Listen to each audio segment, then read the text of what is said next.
பனி ரொம்ப அதிகமா இருக்கு, ஒண்ணுமே தெரியல. மெதுவா போங்க, பயமா இருக்கு.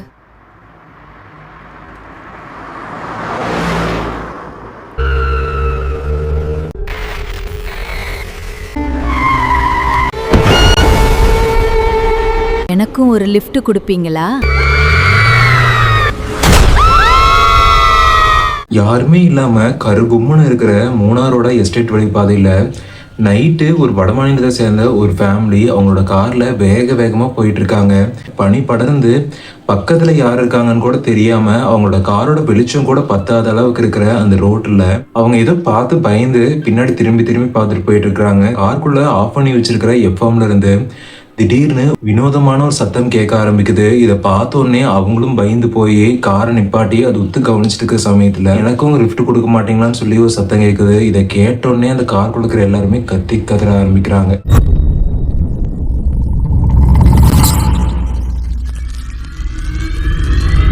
Welcome viewers. யாராவது புதுசாக நம்ம சேனலில் வந்து வீடியோ பார்க்குறீங்க அப்படின்னா மறக்காமல் கீழே இருக்கிற சப்ஸ்கிரைப் பட்டன் அமுத்திட்டு அந்த பெல் ஐக்கானையும் ஆல் அப்படிங்கிறத செலக்ட் பண்ணிக்கோங்க. அப்போ தான் நம்ம போடுற ஒவ்வொரு வீடியோவும் சரியாக உங்களுக்கு நோட்டிஃபிகேஷனில் வரும். வாங்க வீடியோக்குள்ளே போகலாம். அன்னைக்கு சரியாக 2018 டெல்லியில் இருக்கிற மிகவும் பிரபலமான ஒரு ஐடி செக்டாரில் பிரதாப் அப்படிங்கிற ஒரு நபர் ரொம்ப வருஷ காலமாக வேலை செஞ்சுட்டு இருக்கிறாரு. அது மட்டும் இல்லாமல் அந்த கம்பெனியில் ஒரு மிகப்பெரிய ஒரு பொறுப்புலையும் இருக்கிறாரு. பிரதாப்போட ஃபேமிலி பற்றி சொல்ல போனால் பிரதாப்போட ஃபேமிலியில் ஒரு 5 பேர் இருக்காங்க. பிரதாப்போட அம்மா, அவங்களோட மனைவி மற்றும் அவங்களுக்கு வந்து 2 பசங்களும் இருக்கிறாங்க. ஒரு பையன், ஒரு பொண்ணு. அவங்க 2 பேருமே ஸ்கூலுக்கு போயிட்டு இருக்காங்க. பிரதாப்போட மனைவி வீட்டில் தான் இருக்காங்க. அவங்க பேர் சியா. அது மட்டும் இல்லாமல் பிரதாப்புக்கும் பிரதாப்போட மனைவி சியாவுக்கும் டைவர்ஸ் கேஸ் கோர்ட்டில் நடந்துட்டுருக்கு. ஆனால் பிரதாப்புக்கு இந்த விஷயத்தில் சுத்தமாக இஷ்டமே இல்லை. ஏன் சியா வந்து இப்படி பண்ணுறாங்க அப்படின்னா, பிரதாப் எப்போ பார்த்தாலும் வேலைன்னு சொல்லிட்டு வேலையிலேயே இருக்கிறதுனால பிரதாப்புக்கு தன்னோட குடும்பத்து மேலே அக்கறையே இல்லை அப்படின்னு நினச்சி சியாவும் இந்த முடிவுக்கு வந்துடுறாங்க. பிரதாப்பும் சியா கிட்ட எவ்வளவோ சொல்லி பார்க்குறாங்க. ஆனால் சியா வந்து இதை ஒத்துக்காததுனால தான் பிரதாப்பும் இதுக்கு மேலே இவகிட்ட பேசி புரிய வைக்க முடியாதுன்னு சொல்லிட்டு தன்னோட மனசை கல்லாக்கிட்டு அவரும் டைவர்ஸ்க்கு ஓகேன்னு சொல்லிட்டு கோர்ட்டில் அப்பீல் பண்ணியிருக்காரு. அப்படி அப்பீல் பண்ணி போயிட்டு இருக்கும்போது அந்த நீதிபதிகள் இவங்களுக்குள்ள இருக்கிற கருத்து வேறுபாடை நல்லாவே புரிஞ்சுக்கிறாங்க. கிட்டத்தட்ட அவங்களும் ஒரு 5 மாச காலம் இவங்களுக்குள்ள இருக்கிற அந்த பிரச்சனைகள்லாம் தீர்றதுக்காக டைம் கொடுக்குறாங்க. 5 மாசம் கழிச்சு மறுபடியும் இதே மாதிரி பிரச்சனைகள் உங்களுக்குள்ள தொடருது, மறுபடியும் உங்க 2 பேத்துக்குமே டைவர்ஸ் வேணும் அப்படின்னு முடிவு பண்ணீங்க அப்படின்னா நாங்க தாராளமா உங்களுக்கு டைவர்ஸ் கொடுக்குறோம். அது வரைக்கும் உங்க கேஸை ஒரு 5 மாசம் தள்ளி வைக்கிறேன்னு சொல்லிட்டு கோர்ட்லேயும் ஆர்டர் போட்டுடுறாங்க. இதனால சியாவோட அப்பா வீட்டில் இருக்கிறாங்க. அவங்களோட பசங்களும் அவங்க கூட தான் இருக்கிறாங்க. பிரதாப் அவங்களோட வீட்டில் இருந்துட்டு வேலைக்கு போயிட்டு இருக்காரு. இப்படியே போயிட்டு இருந்ததுனால அவருக்கு வந்து குடும்ப பிரச்சனைகள் எல்லாமே அவரோட மைண்டில் ஓடிட்டு இருக்கும்போது ரொம்பவுமே ஒர்க் ப்ரெஷர் வந்து ரொம்ப ஜாஸ்தியானதுனால அவரால் சரியாக எந்த வேலையுமே பண்ண முடியாமல் போயிடுது. இதுக்கப்புறமா அவர் என்ன பிளான் பண்ணுறாரு அப்படின்னா, நம்ம ஏன் ஒரு மாதம் லீவ் போட்டுட்டு நம்மளோட ஃபேமிலியை கூட்டிகிட்டு ஏதோ ஒரு ஆல் இண்டியா ட்ரிப் அந்த மாதிரி போயிட்டு வரலாம் அப்படின்னு சொல்லிட்டு பிளான் பண்ணுறாரு. இதுக்கப்புறமா சியாக்கும் கால் பண்ணி பார்க்குறாரு. சியா கால் பண்ணால் சியா எடுக்கவே மாட்டேங்கிறாங்க. ஏன் அப்படின்னா கிட்டத்தட்ட ஒரு மாதத்துக்கு முன்னாடி இருந்தே பிரதாப் வந்து இந்த டைவர்ஸ் கேஸ் வேண்டாம், நான் ஒத்துமையாகவே இருக்கலாம், நான் பழைய மாதிரி இருக்க மாட்டேன், நிறைய டைம் ஸ்பெண்ட் பண்ணுறேன்னு எவ்வளவோ சொல்லி பார்த்துருக்காரு. ஆனால் சியா வந்து இது கேட்காம ரொம்பவுமே அடம் பிடிச்சி வாக்குவாதத்தில் ஈடுபட்டிருக்கிறாங்க. அதனால இதுக்கு மேலே இவகிட்ட பேசி புரிய வைக்க முடியாதுன்னு சொல்லிட்டு அவரும் காலை கட் பண்ணிடுறாரு. இப்படியே வந்து கிட்டத்தட்ட ஒரு மாத காலமாக அவங்ககிட்ட பேசவே இல்லை. திடீர்னு கால் பண்ணும்போது சியாவும் பார்த்துட்டு கட் பண்ணி விட்டுறாங்க, எடுக்கவே மாட்டேங்கிறாங்க. ஒரு கட்டத்துக்கு மேலே பிரதாப்பும் பார்த்துட்டு இருந்துட்டு சியாவோட வீட்டு டெலிஃபோன் நம்பருக்கு கால் பண்ணிடுறாங்க. ஹலோ, என்ன உங்களுக்கு பிரச்சனை, மறுபடியும் எதுக்கு கூப்பிட்டுருக்கீங்கன்னு சொல்லிட்டு கேட்டிருக்கும்போது பிரதாப் என்ன நினைக்கிறாரு அப்படின்னா, அவளும் ரொம்ப கோபமாக இருக்கா, நம்மளும் பேசுகிறாளேன்னு சொல்லிட்டு ஆதரப்பட்டு பேசினோன்னா 2 பேர் சைட்லேருந்து வாக்குவாதம் தான் அதிகமாகும், இதுக்கு ஒரு தீர்வு வராதுன்னு சொல்லிட்டு அவரும் பொறுமையாக பேசுகிறாரு. இல்லாமல் ஒரு மாதம் லீவ் போடலான் இருக்கேன், ஒரு மாதம் லீவ் போட்டு உங்கள் கூட டைம் ஸ்பெண்ட் பண்ணலான் இருக்கேன், நீ என்ன சொல்கிற அப்படின்னு சொல்லிட்டு அவரும் கேட்க, 1 மாதம் லீவ் போட்டு வீட்டில் இருந்துட்டு என்ன பண்ண போகிறீங்க அப்படின்னு சியா கேட்க, இல்லைம்மா ஒரு ஆல் இண்டியா ட்ரிப் மாதிரி இந்தியா ஃபுல்லாக சுற்றி பார்க்கலான் இருக்கேன், நீ சொன்னீங்கன்னா அதுக்கு மாதிரி நம்ம ஷெடியூல் போட்டு எந்த ஊருக்கு போகலாம் என்ன ஏதுன்னு பிளான் பண்ணலாம் அப்படின்னு அவரும் சொல்ல, இப்போதான் சியாவோட முகத்துலேயும் சிரிப்பே வருது.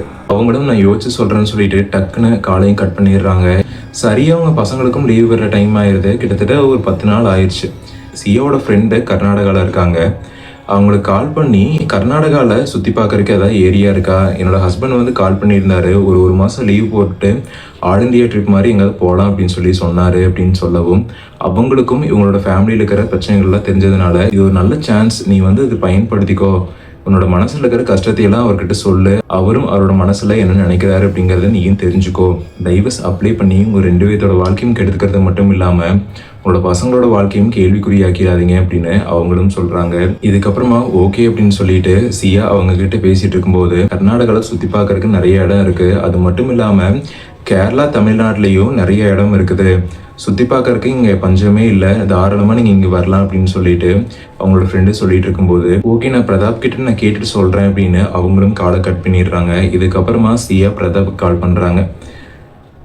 அவரும் லீவ் போட்டு கிட்டத்தட்ட ஒரு 10 நாள் ஆயிடுச்சு, ஒரு 20 நாள் தான் பேலன்ஸ் இருக்குது. டக்குன்னு சியாவோட கால் வரவும் அவரும் ரொம்ப சந்தோஷமாக அந்த கால் எடுத்து பேசுகிறாரு. கர்நாடகாவில் இருக்கிற என்னோட ஃப்ரெண்டுக்கு கால் பண்ணி பேசினேன், அவங்க சுற்றி பார்க்குறதுக்கு நிறைய இடம் இருக்காமா, அது மட்டும் இல்லாமல் பக்கத்தில் இருக்கிற கேரளா ஸ்டேட்லேயும் நிறைய இடம் இருக்குது, தமிழ்நாட்டிலையும் சுற்றி பார்க்குறதுக்கு நிறைய இடம் இருக்குது, கரெக்டாக ஷெடியூல் போட்டு போனீங்க அப்படின்னா நீங்கள் ரொம்ப என்ஜாய் பண்ணலாம் அப்படின்னு அவளும் சொன்னா. அப்படிங்கிற விஷயத்த அவர்கிட்ட சொன்ன உடனே ஓகே ஒன்றும் ப்ராப்ளம் இல்லை, கேரளாவில் என்னோடய ஃப்ரெண்டு இருக்கான், கர்நாடகாவுக்கு ஃப்ளைட் மூலயமா போயிடலாம், போயிட்டு அங்கே இருக்கிற இடமெல்லாம் சுற்றி பார்த்துட்டு மறுபடியும் ஃப்ளைட் பிடிச்சி கேரளாவுக்கு ஃப்ளைட் மூலயமா போயிட்டு அங்கேருந்து என்னோடய ஃப்ரெண்டோட காரில் கேரளா ஃபுல்லாக சுற்றி பார்த்துட்டு அப்படி தமிழ்நாட்டில் இருக்கிற பிளேஸ் எல்லாம் பார்த்துட்டு மறுபடியும் கேரளா போய் கேரளாலேருந்து ஃப்ளைட் பிடிச்சி டெல்லி வந்துடலாம், ஒரு 15 நாள் ஷெடியூல் போட்டு பிளான் பண்ணிக்கலாம் அப்படின்னு அவரும் சொல்லிடுறாரு. இதுக்கப்புறமா ஷியாக்கும் ரொம்பவுமே சந்தோஷமாயிருது. கிட்டத்தட்ட இவங்க 2 பேர்த்த பற்றி சொல்லப்போனால் சியாக்கும் வந்து இந்த டைவர்ஸில் சுத்தமாக விருப்பமே இல்லை. உண்மையை சொல்லப்போனால் இவர் வந்து பயமுறுத்துறதுக்காக தான் அந்த கேஸே போட்டிருந்தாங்க. இதுக்கப்புறமாவும் அவர் வந்து அந்த வேலைன்னு சொல்லி போயிட்டு இருந்ததுனால அவங்க ஒரு முடிவே எடுத்துட்டாங்க. முடிவு எடுத்து கன்ஃபார்ம் இவரோட டைவர்ஸ் பண்ணிடலாம் அப்படிங்கிற ஒரு முடிவுக்கே போயிட்டாங்க. இப்போ மறுபடியும் இவர் பழைய மாதிரி கொஞ்சம் கொஞ்சமாக கீழே இறங்கி வரவும் மறுபடியும் அவர் மேலே இருந்த அன்பு இவங்களுக்கு இன்னுமே ஜாஸ்தியாக ஆரம்பிக்குது. இதை கண்டிப்பாக பயன்படுத்திக்கணும்னு சொல்லிட்டு இவங்க 2 பேருமே அவங்க மனசுக்குள்ள நினச்சிக்கிறாங்க. ஒரு 2 நாள் கழிச்சு இவங்க ஃபேமிலியாக சேர்ந்து டெல்லி ஏர்போர்ட்டுக்கு போகிறாங்க. டெல்லி ஏர்போர்ட்டுக்கு போய் ஃப்ளைட் ஏறி கர்நாடகாவுக்கும் போயிடுறாங்க. கர்நாடகாவுக்கு போய் கிட்டத்தட்ட ஒரு 5 நாள் கர்நாடகாவில் இருக்கிற எல்லா ஏரியும் சுற்றி பார்க்குறாங்க. கர்நாடகாவில் அவங்களோட ஃப்ரெண்டு வீட்டில் தான் தங்கியிருக்காங்க சியாவோட ஃபேமிலி. இதுக்கப்புறமா அங்கே இருக்கிற இடமெல்லாம் சுற்றி பார்த்துட்டு அடுத்த நாள் கேரளாவுக்கு போகலாம் அப்படின்னு சொல்லிட்டு ஃப்ளைட் டிக்கெட்டும் புக் பண்ணிடுறாங்க. ஃப்ளைட் டிக்கெட் புக் பண்ணி அடுத்த நாள் கேரளாவுக்கும் வந்துடுறாங்க. கேரளாவுக்கு போனதுக்கப்புறமா பிரதாப்போட ஃப்ரெண்டு வீட்டுக்கு போய் அங்கே ஒரு நாள் ஸ்டே பண்ணிட்டு அவரோட ஃப்ரெண்டு வீட்டில் இருந்த பொலேரோ ஜீப் எடுத்துட்டு கிட்டத்தட்ட ஒரு 2-3 நாள் அவங்க கேரளாக்குள்ளேயே சுற்றி பார்த்துட்டு இருக்கிறாங்க. அந்த கேரளா பார்த்தோன்னே உங்களுக்கு அந்த ஊரை விட்டு வெளியே போகிறதுக்கே விருப்பம் இல்லை. ஏன் அப்படின்னா இத்தனை நாள் டெல்லி அப்படிங்கிற ஒரு மிகப்பெரிய ஊரில் வாழ்ந்தாலும் அங்கே இருக்கிற ஹீட்டு தாங்க முடியாமல் இங்கே வந்ததுக்கப்புறமா இங்கே இருக்கிற சில்னஸோடு இருக்கிற அந்த கிளைமேட்டு, அதுக்கப்புறம் மலைகள், செடி கொடிகள்னு சொல்லிட்டு எங்கேயும் பார்த்தாலும் பசுமையாக இருக்கிற அந்த சுற்றுச்சூழலை பார்த்துட்டு இவங்களுக்கு அந்த கேரளா விட்டு வெளியே போகிறதுக்கே விருப்பம் இல்லை. இங்கே தங்கிடலாமாங்கிற அளவுக்கு இவங்களுக்கு ரொம்பவுமே பிடிச்சி போச்சு. இதுக்கப்புறமா கிட்டத்தட்ட ஒரு 2-3 நாட்கள் வந்து கேரளாக்குள்ளேயே சுற்றி பார்த்துட்டு இருக்கிறாங்க. அடுத்த நாள் மூணார் போகலாம் அப்படின்னு சொல்லிட்டு பிளான் பண்ணுறாங்க. மூணார் போயிட்டு அங்கே ஒரு 2 நாள் சுற்றி பார்த்துட்டு அதுக்கப்புறமா தமிழ்நாடு போய் அங்கே இருக்கிற இடமெல்லாம் சுற்றி பார்த்துட்டு மறுபடியும் கேரளா வந்து ஃப்ளைட் ஏறி போயிடலாம் தான் அவங்களோட பிளான். நைட்டு வந்து அவரோட ஃப்ரெண்டோட வீட்டில் ஸ்டே பண்ணிவிட்டு அடுத்த நாள் போயிட்டு வரேன்னு சொல்லிட்டு பிரதாப்போட ஃபேமிலி கேரளாலேருந்து கிளம்புறாங்க. கேரளாலேருந்து கிளம்பி கிட்டத்தட்ட மூணார் நெருங்குற சமயம். இதுக்கப்புறமா தான் ஆட்டங்களே ஆரம்பிக்குது. கிட்டத்தட்ட இவரோட ஃப்ரெண்டோட வீட்டிலேருந்து கிளம்பும் போதே சாயங்காலம் ஆயிடுது. சாயங்காலத்துக்கு மேலே தான் இவங்க அவங்களோட வீட்டிலேருந்து கிளம்பியிருக்காங்க. அப்படி கிளம்பி வந்துட்டு இருக்கும்போது அந்த மூணார் போகிற வழியிலெல்லாம் இருக்கிற அந்த டீ எஸ்டேட்டு, அதுக்கப்புறம் மலைகள் மற்றும் அங்கங்கே நீர் வந்துட்டு இருக்கிற அந்த ஃபால்ஸ்ன்னு சொல்லிட்டு பார்க்கறதுக்கே ரொம்பவுமே அழகாக இருக்குது. இந்த அழகை அவங்க வாழ்நாளில் ஒரு டைம் கூட அவங்க பார்த்ததே இல்லை. வெளிநாடுகளுக்கு கூட போயிருக்கிறாங்க, ஆனால் வெளிநாடுகளுக்கு போய் கூட இந்த மாதிரியான ஒரு கிளைமேட்டும் இப்படி ஒரு சுற்றுச்சூழலும் அவங்களோட வாழ்க்கையில் பார்த்ததே இல்லைன்னு சொல்லிட்டு எல்லாரும் வாயை பொழந்துட்டு அந்த சுற்றுச்சூழலை பார்த்துட்டு வராங்க. கூகுள் மேப் போட்டு தான் போயிட்டுருக்காங்க. அப்படி போயிட்டுருக்கும்போது அந்த ஹோட்டலுக்கு போகிறதுக்கு கிட்டத்தட்ட ஒரு 3/4 மணி நேரம் ஆகும்னு சொல்லி காட்டுது. இதுக்கப்புறமா இவங்க கொஞ்சம் மூவ் பண்ணி போயிட்டுருக்கும்போது பக்கத்துலேயே ஒரு ஷார்ட்கட் இருக்குது. அந்த ஷார்ட்கட் எடுத்தால் ஒரு 1/2 மணி நேரத்துலேயே போயிடலான்னு சொல்லிட்டு காட்டுது. அவங்களும் ஓகே அப்படின்னு சொல்லிட்டு ஷார்ட்கட் எடுக்கலான்னு முடிவு பண்ணி போயிட்டுருக்குறாங்க. அப்படி போயிட்டுருக்கும்போது இப்போ சரியாக 2 வழி புரியுது. அந்த 3/4 மணி நேரம் டைம் ஆகிற ஒரு வழி, அதுக்கப்புறம் 1/2 மணி நேரம் காட்டுற இன்னொரு வழி. அந்த வழியை பற்றி சொல்லப்போனால் 2 பக்கமும் எஸ்டேட் இருக்கிற மாதிரி இருக்குது. சென்டரில் ஒரு சின்ன ரோடு மாதிரி தான் இருக்குது. இவங்க போயிட்டு இருக்கிற பாதை வந்து கொஞ்சம் பெருசாக நார்மலாக எல்லோரும் யூஸ் பண்ணுற பாதை மாதிரி தெரியுது. இவங்க எல்லாத்துக்கும் கொஞ்சம் சந்தேகமா இருக்குது. சியா என்ன சொல்றாங்க அப்படின்னா, இந்த பாதையில தான் போகணுமா அப்படின்னு சொல்லி கேட்குறாங்க. ஆமாமா, ரூட் வந்து இப்படிதான் காமிக்குது அப்படின்னு சொல்லி பிரதாப்பும் சொல்ல, இதுக்கப்புறமா சரி அப்படின்னு ஒரு முடிவு எடுத்து பொறுமையா அந்த மெயின் ரோட்ல இருந்து கொஞ்சம் கொஞ்சமா அந்த ஷார்ட்கட்ல கீழே இறங்க ஆரம்பிக்குது. அப்படி இறங்கி போயிட்டு இருக்கும்போது சுத்தி முத்தி பாக்குறாங்க, எந்த ஆள் நடமாட்டமே இல்லை. இவங்களோட வண்டி மட்டும்தான் அந்த பாதையில போயிட்டு இருக்குது. ஃபுல்லா கரு கும்முன்னு இருக்குது. ஃபுல்லாவே பனி படர்ந்து ரோட்ல யார் இருக்காங்கன்னு கூட தெரியாத அளவுக்கு ஃபுல்லாவே பனி பெஞ்சிட்டு இருக்குது. அந்த அளவுக்கு கருகும்னு இருக்கிற ரோட்ல இவங்களோட ஹெட்லைட்டோட வெளிச்சம் கூட பத்த மாட்டேங்குது. ரொம்பவுமே மெதுவாக தான் அந்த ரோட்ல போயிட்டு இருக்கிறாங்க. அப்படி போயிட்டு இருக்க சமயத்துல டைம் எடுத்து பார்க்குறாங்க. டைம் பார்த்தா கிட்டத்தட்ட 8 மணி ஆயிடுச்சு. 8 மணி அளவில் யாருமே இல்லாமல் கருகும்னு ரொம்பவுமே பனிமூட்டத்தோட ரொம்பவுமே மிஸ்ட் பெஞ்சிட்டு இருக்கிற அந்த ரோட்ல இவங்களோட வண்டி மட்டும்தான் தன்னந்தனிமையாக பயணிச்சு போயிட்டு இருக்குது. இப்படி கிட்டத்தட்ட அந்த பாதையில் போயிட்டு இருக்கிறாங்க. அப்படி பயணிச்சு போயிட்டு இருக்கும்போது திடீர்னு பின்னாடி சியா பசங்க என்ன பண்றாங்கன்னு சொல்லிட்டு திரும்பி பார்க்குறாங்க. பார்த்தா பசங்க 2 பேருமே நல்லா ஜாலியாக விளையாண்டு இருக்கிறாங்க.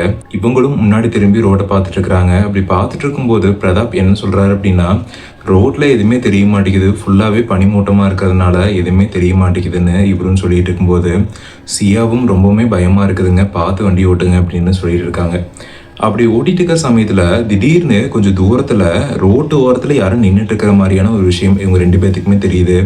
யாரு அப்படின்னு சொல்லிட்டு உத்து பார்த்துட்டு இருக்கிறாங்க. கொஞ்சம் பக்கத்துல போனதுக்கு அப்புறமா தான் தெரியுது, ஒரு வயசான பாட்டி ஒருத்தங்க பார்க்கறதுக்கே ரொம்ப பயங்கரமா வெள்ளை சீலை அணிஞ்சு கண்ணு 2மே உள்ள போய் மூஞ்சியால ரொம்ப சுருக்கத்தோட நின்றுட்டு இருக்கிறாங்க. கை காமிக்கிறாங்க வண்டி நிப்பாட்டுறதுக்காக.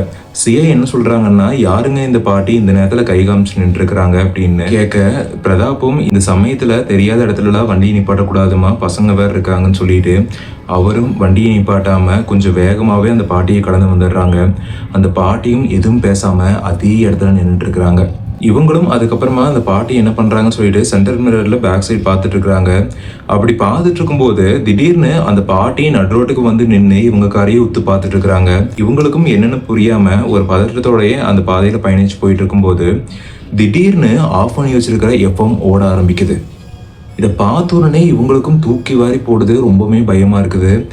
இதுக்கப்புறமா சியா என்ன கேட்குறாங்க அப்படின்னா, என்னங்க ஏன் எஃப்எம் ஆன் பண்ணீங்க அப்படின்னு சொல்லி கேட்கவும், நான் எதுவுமே ஆன் பண்ணலையேம்மா, ஒயருக்கு இது லூஸாக இருக்கும் ஆனாக இருக்குன்னு சொல்லிட்டு அவரும் ஆஃப் பண்ண சொல்கிறாரு. சியாவும் ஆஃப் பண்ணிடுறாங்க.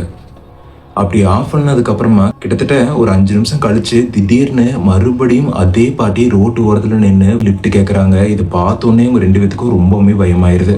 சியாக்கும் கொஞ்சம் கொஞ்சமாக பயம் ஏற்பட ஆரம்பிக்குது. இதுக்கப்புறமா என்னங்க இந்த பாட்டி மறுபடியும் வந்து நிற்கிறாங்களேன்னு சொல்லிட்டு பேசிட்டு இருக்கும்போது இப்போதான் பிரதாப்புக்கும் கொஞ்சம் கொஞ்சமாக புரியுது, இந்த இடத்துல ஏதோ சரியில்லை அப்படின்னு சொல்லிட்டு அவரும் அவர்னால முடிஞ்ச அளவுக்கு அந்த காரை கொஞ்சம் வேகமாக ஓட்டிட்டு இருக்காரு.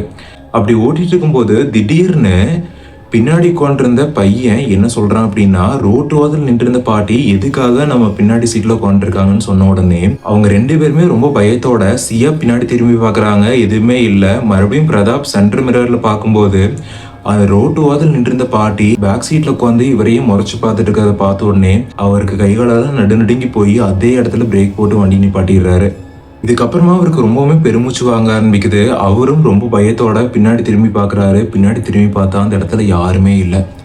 ரொம்ப பயத்தோட அவரும் மூச்சு வாங்கிட்டு இருக்கும்போது என்னங்காச்சுன்னு சொல்லிட்டு சியாவும் கேட்டுட்டு இருக்கிறாங்க. இல்லைம்மா எதுவும் இல்லை அப்படின்னு சொல்லிட்டு அவரும் சமாதானமாகறாரு. இதுக்கப்புறமா சியாவும் அவங்களோட பையனை திட்ட ஆரம்பிக்கிறாங்க. பொய் சொல்றதுக்கு அளவு இல்லையா அப்படின்னு சொல்லிட்டு சத்தம் போடுறாங்க. இல்லைம்மா நான் உண்மையாலுமே பார்த்தேன்னு சொல்லிட்டு அந்த பையனும் சொல்லிட்டு இருக்கான். அப்படி பேசிட்டு இருக்கும்போது இப்போ ஆஃப் பண்ண எஃப்எம் மறுபடியும் ஓட ஆரம்பிக்குது. இதை கேட்ட உடனே காருக்குள்ள இருக்கிற எல்லாருக்குமே ரொம்ப பயமாயிருது. எல்லாருமே ரொம்ப அமைதியோட அந்த எஃப்எம்மையும் உத்து பார்த்துட்டு இருக்கிறாங்க. அப்படி உத்து பார்த்துட்டு இருக்கும்போது ஒரு வயதான ஒரு லேடி பேசுனா எந்த மாதிரி பேசுவாங்களோ அதே மாதிரியான குரல் அதில் கேட்க ஆரம்பிக்குது. அது மட்டும் இல்லாமல் அந்த சேனல்ஸும் அப்படியே சேஞ்ச் ஆக ஆரம்பிக்குது. அப்படி சேஞ்ச் ஆக ஆக அந்த சத்தம் இன்னுமே பலமாக கேட்க ஆரம்பிக்குது. இதை கேட்டுட்டு இருக்கிற பிரதாப்க்கு ரொம்பவுமே பயமாயிருது. சியாவும் ரொம்ப பயத்தோட அந்த சீட்டை நல்லா இறுக்கமாக பிடிச்சிட்டு இருக்காங்க. அந்த சமயத்துல பிரதாப்பும் அந்த காருக்கு வெளியே சுத்தி பார்த்துட்டு இருக்கும்போது திடீர்னு அவர் சைடு விண்டோல டக்குன்னு ஒரு பாட்டி வந்து எனக்கும் லிஃப்ட் கொடுக்க மாட்டீங்களான்னு சொல்ற மாதிரியான ஒரு விஷயத்தை பார்த்த உடனே அவர் கத்தி கதற ஆரம்பிக்கிறாரு. இதை பார்த்த உடனே சியாக்கும் ரொம்ப பயம் ஏற்பட்டு உள்ளக்கிற பசங்களும் எல்லாம் வளர ஆரம்பிக்கிறாங்க. இதுக்கப்புறமா அவரோட மனைவியும் என்னங்காச்சுன்னு சொல்லிட்டு கேட்டுட்டு இருக்கும்போது ஒன்றும் இல்லைன்னு சொல்லிட்டு அவரும் சமாதானமாயிடுறாரு. அவருக்கு அப்பவே தெரிஞ்சிருது இந்த இடத்துல ஏதோ அப்நார்மலா இருக்கு அப்படின்னு சொல்லிட்டு அவரும் வேகமா அந்த காரை ஓட்டிட்டு போயிட்டு இருக்காரு. அப்படி ஓட்டிட்டு போயிட்டு இருக்கும்போது சரியா அந்த ஹோட்டல் பக்கத்துலேயே வந்துட்டாங்க. அந்த ஹோட்டலுக்கு கிட்டேயே ஒரு டீ கடை இருக்குது. அந்த டீ கடை கிட்ட வண்டியை நிப்பாட்டிட்டு இவங்களும் பொறுமையா அந்த காரை விட்டு கீழே இறங்கி வந்து டீ சொல்லிட்டு டீ குடிச்சிட்டு இருக்கிறாங்க. அப்படி டீ குடிச்சிட்டு இருக்கும்போது பிரதாப்போட ஃபேஸ்லையும் அவரோட மனைவியோட ஃபேஸ்லையும் ரொம்பவுமே ஒரு பயம் தெரியுது. இதை பார்த்த உடனே அந்த டீ கடைக்காரர் இவங்க 2 பேர்த்தையும் பார்த்து என்னங்க ஆச்சு, ஊருக்கு புதுசானீங்க அப்படின்னு சொல்லிட்டு கேட்குறாங்க. அப்படி கேட்ட உடனே இவங்க ஹிந்தியில் பேசுகிறாரு. ஹிந்தியில் பேசினோடனே அவருக்கு புரியல. அவர் மலையாளத்தில் அவருக்கு தெரிஞ்ச இங்கிலீஷ் வேர்டெல்லாம் சொல்லி பேசுகிறாரு. அப்படி பேசிகிட்டு இருக்கும்போது இவங்க என்ன சொல்கிறாங்க அப்படின்னா, ஒரு ஷார்ட்கட்டில் வந்தோம். ஷார்ட்கட்டில் வரும்போது ஒரு வயதான ஒரு பாட்டி ரோட்டு ஓரத்தில் நின்று லிஃப்ட் கேட்குற மாதிரி ஒரு விஷயத்தை பார்த்தோம். திடீர்னு பார்த்தா அந்த பாட்டியோட குரல் எங்களோட வண்டியோட எஃப்எம்ல கேட்டுச்சு. நானும் வண்டி நிப்பாட்டி சுற்றி முற்றி பார்த்துட்டு இருக்கும்போது திடீர்னு அந்த பாட்டி என்னோட சைடு விண்டோ கிட்ட வந்து எனக்கும் லிஃப்ட் கொடுக்க மாட்டீங்களா அப்படின்னு கத்துனாங்க அப்படின்னு நடந்த விஷயம் எல்லாத்தையுமே அவர்கிட்ட சொல்ல அவரும் ரொம்பவுமே அதிர்ந்து போறாரு. இதெல்லாம் கேட்டு அந்த டீ கடைக்காரரும் ரொம்ப அதிர்ச்சியோடு நின்று இருக்கிறத பார்த்துட்டு சியா மற்றும் பிரதாப் இவங்க 2 பேருமே அவர்கிட்ட என்ன ஆச்சுன்னு சொல்லிட்டு கேட்கவும் அவரும் சுயநினைவுக்கு வந்து நடந்த விஷயங்கள் எல்லாத்தையுமே சொல்ல ஆரம்பிக்கிறாரு. கிட்டத்தட்ட ஒரு 30 வருஷத்துக்கு முன்னாடி அந்த வழியை பயணிச்சு வந்துட்டு இருக்கும்போது ஒரு கார் ஆக்சிடென்ட்ல ஒரு ஃபேமிலி ஃபுல்லாகவே இறந்து போயிட்டாங்க. அந்த ஃபேமிலியில் ஒரு வயதான பாட்டி மட்டும் இருந்தாங்க. அந்த பாட்டி உயிருக்கு போராடிட்டு இருந்தாங்க. கிட்டத்தட்ட அந்த பாட்டியை அந்த இடத்துல இருந்து எடுத்துகிட்டு போகிறதுக்குள்ளேயே அந்த பாட்டியும் அதே ஸ்பாட்டில் இறந்து போயிட்டாங்க. சரியாக ஒரு 10-15 நாள் கழித்து அந்த வழியாக வந்துட்டுருக்கிற நபர்கள் எல்லாத்தையுமே ஒரு அமானுஷ்யமான வகையில் ஒரு வயதான ஒரு மூதாட்டி பயமுறுத்துறாங்க அப்படிங்கிற ஒரு விஷயம் தெரிஞ்சுது. இப்படி காலப்போக்கில் நிறைய பேர் அந்த மூதாட்டியை பார்த்ததுனால அந்த எஸ்டேட் வழியை யாருமே பயன்படுத்துறது இல்லை. ஆனால் சுற்றி வந்தோம்னா 1 மணி நேரம் ஆகும். இந்த எஸ்டேட் வழியே வந்தால் 1/2 மணி நேரத்துலேயே வந்துடலாம். ஆனால் இந்த பாட்டியோட ஆன்மாவுக்கு பயந்து தான் இந்த வழியே யாருமே வரதில்லை. காலப்போக்கில் அந்த ஆன்மா யார் கண்ணுக்கும் தட்டுப்படாததுனால ஒரு சிலர் அந்த வழியை பயன்படுத்திட்டு இருந்தாங்க. ஆனால் நீங்கள் மறுபடியும் இந்த விஷயத்த சொன்னதுக்கு அப்புறமா தான் எனக்கும் அந்த சம்பவங்களெல்லாம் இன்னும் முடியல, இன்னும் தொடர்ந்துட்டு தான் இருக்குது அப்படிங்கிறது தெரியுது அப்படிங்கிற விஷயத்தெல்லாம் சொல்கிறாரு. இதை கேட்ட உடனே இவங்க எல்லாத்துக்குமே ரொம்பவுமே ஷாக் ஆயிடுது.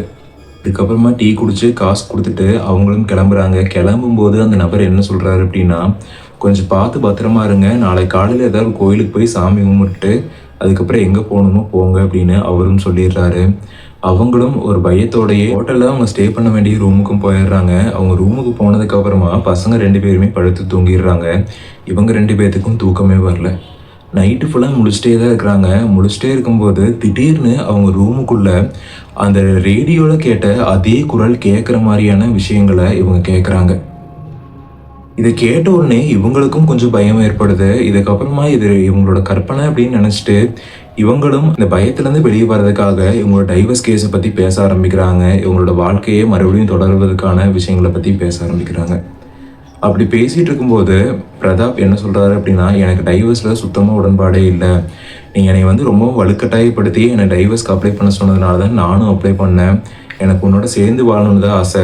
டைவர்ஸ் கிடச்சிருச்சு அப்படின்னா உன்னோட வாழ்க்கையும் கெட்டுரும், என்னோட வாழ்க்கையும் கெட்டுரும். அது மட்டும் இல்லாமல் நம்மளோட பசங்களோட வாழ்க்கையே கேள்விக்குறியாயிரும் அப்படிங்கிற விஷயத்தையும் பிரதாப் சொல்லிட்டு இருக்கிறாரு. இதுக்கப்புறமா இவர் சொல்கிறது எல்லாமே உண்மைதான் அப்படின்னு புரிஞ்சுக்கிட்ட சியாவும் நான் கேஸை வாபஸ் வாங்கிக்கிறேன் அப்படின்னு சியாவும் பேசிட்டு இருக்கிறாங்க. கிட்டத்தட்ட ஒரு மாசமா இல்லாத சந்தோஷம் இன்னைக்கு அவங்க குடும்பத்துக்குள்ள நிலவுது. அவங்களும் ரொம்ப சந்தோஷமா அடுத்த நாள் காலையில எந்திரிச்சு பழைய மாதிரி குடும்பமா ஒன்று சேர்ந்து ரொம்ப சந்தோஷமா மூணாறு சுற்றி பார்க்க போறாங்க. அப்படி போனதுக்கு அப்புறமா அங்கே இருக்கிற சுற்றுச்சூழல் மற்றும் பசுமையான இடங்களெல்லாம் போய் பார்த்துட்டு ரொம்பவுமே சந்தோஷமா இருக்கிறாங்க, ரொம்பவுமே என்ஜாய் பண்ணுறாங்க.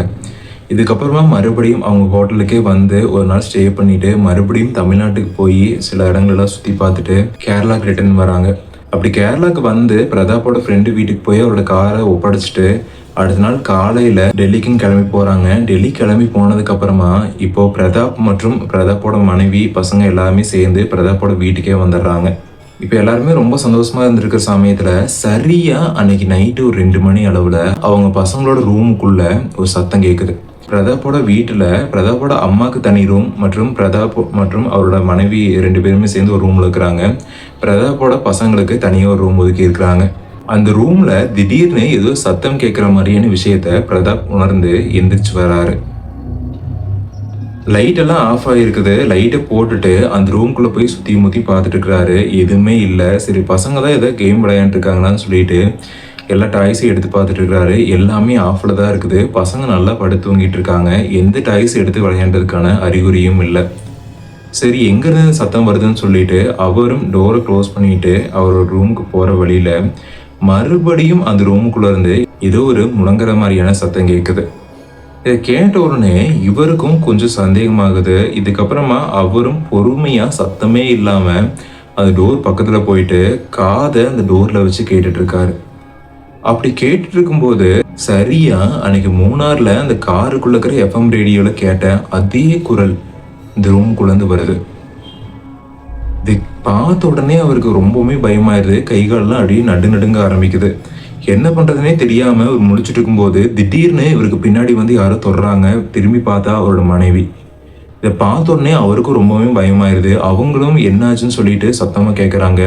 அமைதியாரு அமைதியாரு அப்படின்னு சொல்லிட்டு அவரும் அவங்களோட மனைவியோட வாயை பொத்திட்டு இந்த ரூமுக்குள்ள இருந்து அன்னைக்கு நம்ம கேரளால அந்த காருக்குள்ள கேட்ட அதே சத்தம் இங்க கேட்குது அப்படின்னு சொல்ல அவங்களுக்கும் ரொம்பவுமே சந்தேகமா இருக்குது. என்னங்க தூக்கு கலக்கத்துல பேசிட்டு இருக்கீங்களா அப்படின்னு அவங்களும் கேட்டுட்டு அந்த டோர் பக்கத்துல வந்து அவங்களும் காது வச்சு கேட்குறாங்க. அதே சத்தம் இப்ப கேட்குது.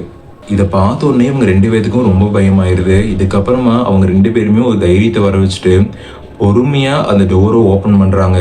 ஓப்பன் பண்ணி உள்ளே போனால் அவங்க பார்த்த விஷயம் அப்படியே அவங்க நடுங்க வச்சிருச்சு. ஏன் அப்படின்னா பிரதாப்போட அம்மா கையும் காலையும் திருப்பின மாதிரி நின்று அந்த பசங்களை பார்த்து ஏதோ ஒரு தாளாட்டு மாதிரியான ஒரு பாட்டை பாடிட்டு இருக்கிறாங்க.